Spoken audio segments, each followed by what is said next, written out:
All right, so today we're talking about the 2007 film Eagle versus Shark, directed by one of my favorite directors, Taika Waititi.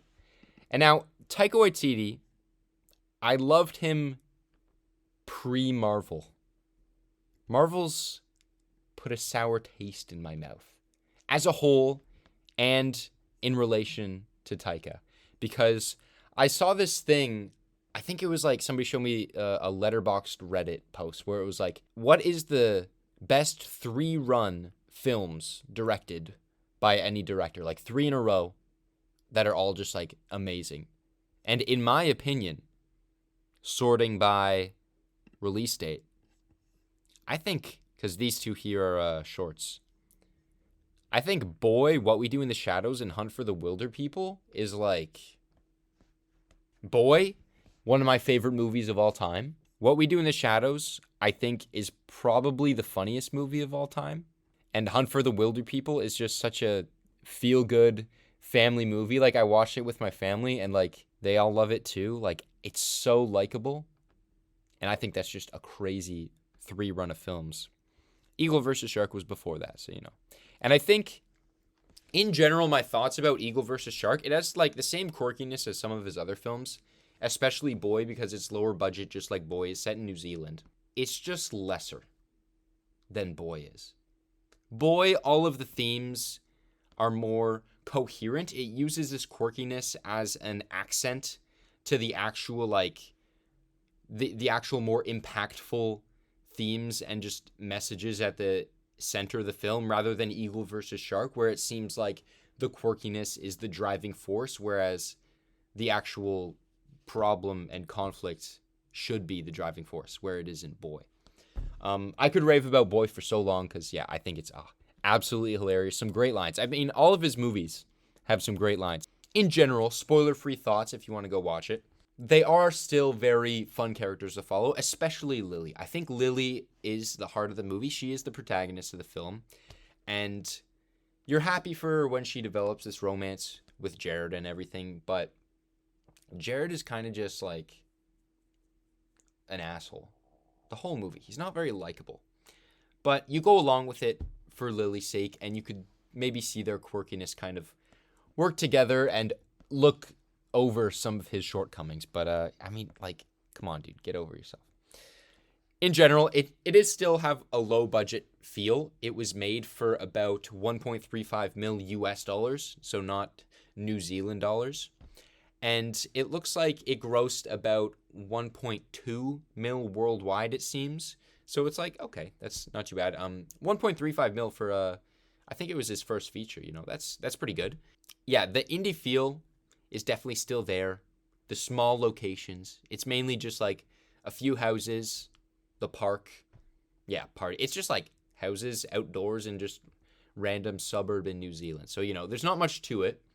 Yeah, so it still has that low budget feel to it, and it has the signature Taika Waititi quirkiness. And now you can really roadmap, and maybe you could even analyze some of the quirkiness that Taika Waititi has developed throughout his filmmaking career, because I can see why some people dislike it. And I think this one was very much in your face. Quirkiness is the driving factor. The two main characters are supposed to just be awkward social outcasts that find love within each other because of their mole on their face and their quirkiness. And a lot of the times it felt like, okay, you place a camera close up, they say their line. It's like his quirkiness is very much like they say what they're feeling, no filter. That's how I felt for Boy, and a bit of What We Do in the Shadows as well, where it's just like they're saying what they say, no filter, which is just jarring when people are used to just like, you know, covering up their feelings and not saying what they really mean. But these characters kind of just like, yeah, they just say what they feel. And I think that's a fun way to go about it, because you can see the type of conflict that comes from that isn't conflict whereas two people are having misunderstandings. It's more what they're after is just so starkly different. And I think that what Boy does to a greater degree, because I think I'm just, yeah, I see this movie, unfortunately, in the lens of Boy, one of my favorite movies, and I have to look at Boy as a comparison because, yeah, like I said before, the fact that Jermaine Clement's character, he's like he says like, "Oh, I'm just so angsty, I'm so angry all the time, I'm so depressed," and there's hints at like deeper emotion there, of course, with his brother. Sidebar: Taika Waititi playing the dead brother, and he like gives himself the role of the jock. Is just really funny. He kind of did that, I guess, to a lesser extent in Boy, because in Boy you're actually seeing him as a bad character rather than in this, where he's just supposed to be a he's a jock, and he was just well liked by everybody, and then he committed suicide, and then so you have some of the deeper themes there, but I don't think they hit as home as much because of some of the characters like that is definitely like the fact that Taika Waititi's character did commit suicide and that lingers in the family is a nice touch, and that really helps bring this film that is just quirkiness in your face. I keep saying that word. I need to like get off on saying that word. Like, stop it. I think that's a nice way to accent that, but it's still not at the heart of the film. The heart of the film is still these other two characters. The heart of the film is still Jared and Lily. And Lily, to a lesser extent, doesn't really, even though like her performance is so great and she's an engaging character, she doesn't really have too much oomph to what she's after.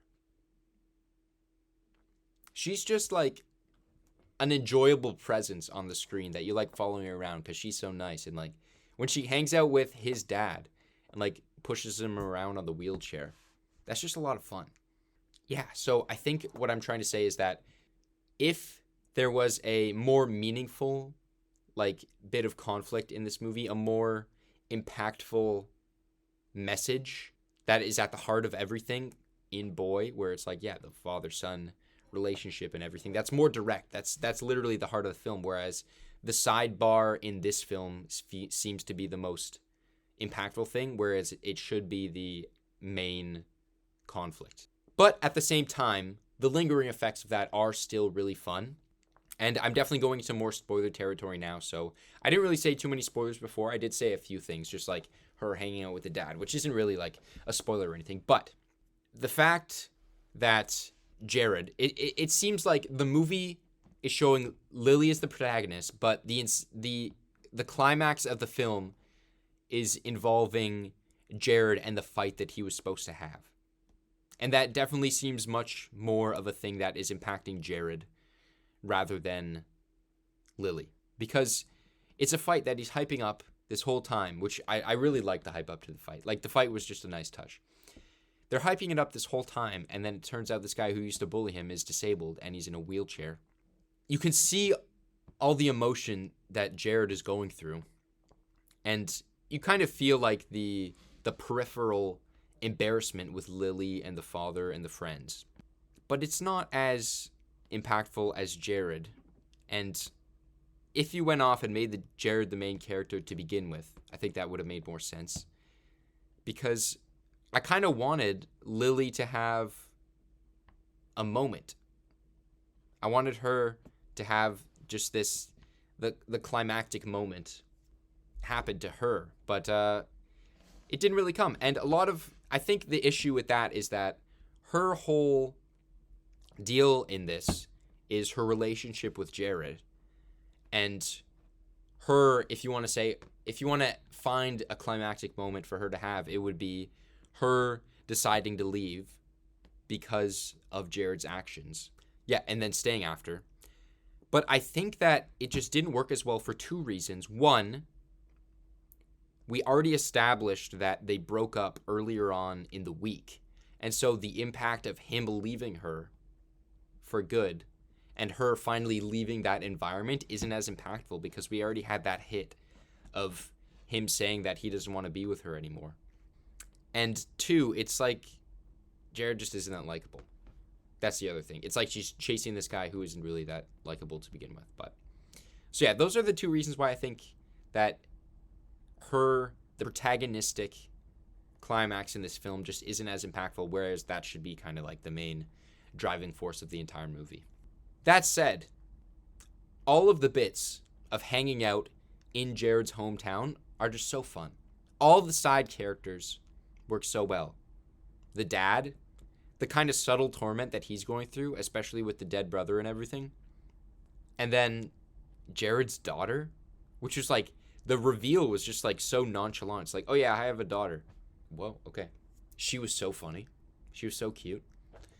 And then the side character, his friend Hacker, who gets the messages from the guy he's trying to fight, and then he asks her out. That was so fun as well. It's like Taika Waititi's characters, he's always going to find, like, it seems like the way he makes characters is like he just thinks of the most absurd thing and he throws it on the characters. It's like he'll say, yeah, like, oh, what if this happened? And then everybody's like, yeah, we'll put that in. He's just a master at creating characters. End of sentence. He just always gives them some oomph, whether it be just like the nerdy computer guy who plays it off so well, just all of his mannerisms. And yeah, like I said, him asking her out was a hilarious scene. Everyone had something going for them. Even the brother, even Lily's brother. The lovable artist who just drives her places. He was so fun too. Maybe it's the accent. Maybe New Zealand accents are just all that. But yeah, maybe that's part of the charm of Boy as well. Maybe that's why I love Boy, because I just love the accents. And some of the lines in Boy, I just want to quote Boy all day, man. Want to see my Michael Jackson dance moves? Oh, so good. I think, yeah, that's about it for Eagle versus Shark. I think that, unfortunately, I do compare it to Taika Waititi's masterful other work. And it's a good stepping stone, you know. It's still a pleasant ride. It's still a lot of fun.